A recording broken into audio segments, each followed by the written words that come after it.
Io vi parlo di un tempo che in questo momento non ha più valore.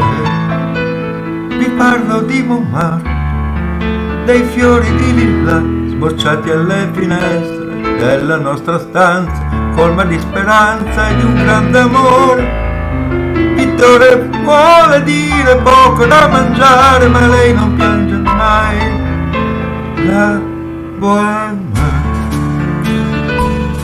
la bohème significava felicità.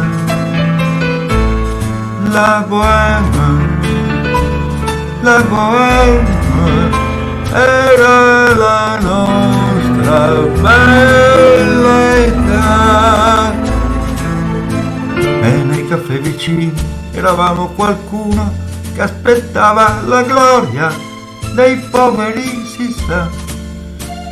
Ma a dir la verità ci credevamo tanto tanto che una tela poi si trasformava in un pasto caldo, e tutto senza un soldo intorno ad un camino. L'inverno non c'è più.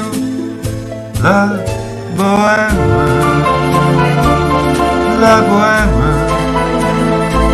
vuol dire vivere così.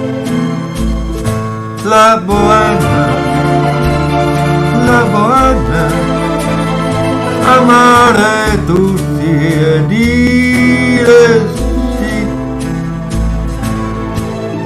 Molto spesso accadeva che al mio cavalletto passavo la notte e disegnavo te, che stavi lì per me per ore ed ore intere. Poi alla mattina, morti di stanchezza, ci trovava il sole e scendevamo insieme tutti e due felici a bere un buon caffè. La bohème, aver 20 anni insieme a lei. La bohème non l'ho rivista proprio mai. Quando un giorno per caso mi trovo a passare davanti a una casa, la casa di Montmartre, non vedo più il lilla e tutto sembra triste. Sopra quella scala non passa più una tela, ora è tutto nuovo. Io sono un gran signore che muore di dolore, che non piange mai. La bohème,